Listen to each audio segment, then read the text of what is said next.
Hi, so I'm here to tell you what I think is the worst food in the war on fat and weight gain and obesity. And I'm going to tell you in 5 minutes, and then we're going to look at it from a historic point of view, ancestral, scientific, and cultural.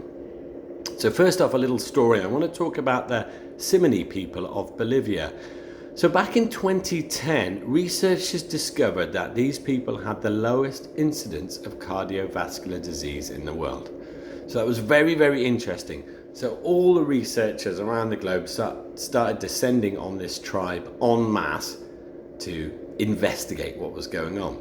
Now, the Simini tribe was untouched by other more developed areas of Bolivia.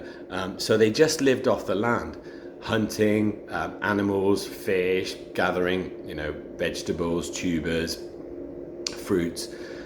And researchers studied them, and of course they were exercising out in the sun, all that good stuff. And researchers studied them for 10 years, and as they studied them, the researchers themselves created these connections between this sort of remote tribe and more developed market towns in Bolivia. And as they did that, the Simini people started accessing the markets and more modern foods.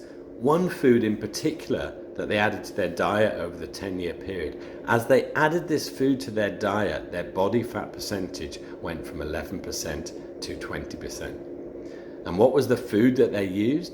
It was cooking oil. They were adding cooking oil for the first time to their diet. Vegetable seed cooking oil, canola oil, corn oil, safflower oil, sunflower oil, etc.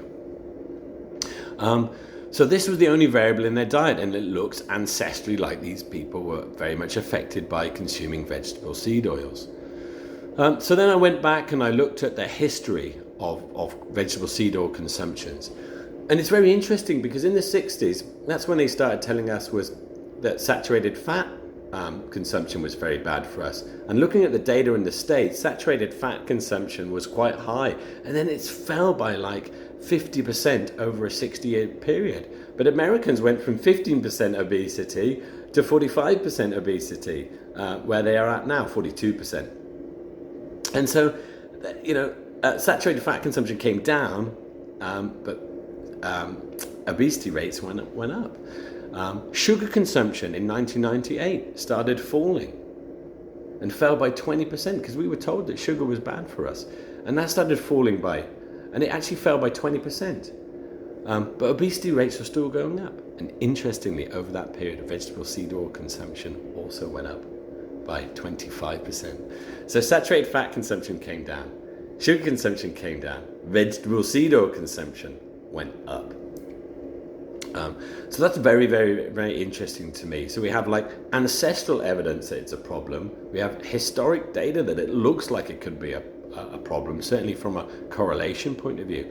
So I started looking at the science, and they've done, unfortunately, no studies in humans, but quite a lot of studies in animals and rats where they have fed either vegetable seed oils high in omega-6 fats, and compounds that these oils create when they oxidize in our body, like HNEs. And what happens is when you feed HNEs to mice, they get fat within 2 hours, or start going into weight gain mode within 2 hours. When you heat the oils, that weight gain goes up by a further 45%. So the science seems to be very interesting, or certainly enough to warrant some serious concern and further studies. And then if you look culturally at the history, particularly of the people of Singapore, Singapore's made up of Chinese, Malays, Indians, and some Europeans. Historically, the Chinese didn't cook in vegetable seed oils. They used lard, maybe a little sesame oil as well, but mostly lard. If you ask any old Chinese what they were using, it was lard. The Malays used coconut oil. The Indians were using ghee, and Europeans were using lard, butter, tallow, and other animal fats. So, ancestrally, this stuff was not in our diets. Culturally, it wasn't in our diets. The history seems to show that as the consumption of this stuff's gone up, it's got worse, and the science supports it as well. So my advice, get the vegetable seed oils out of your diet.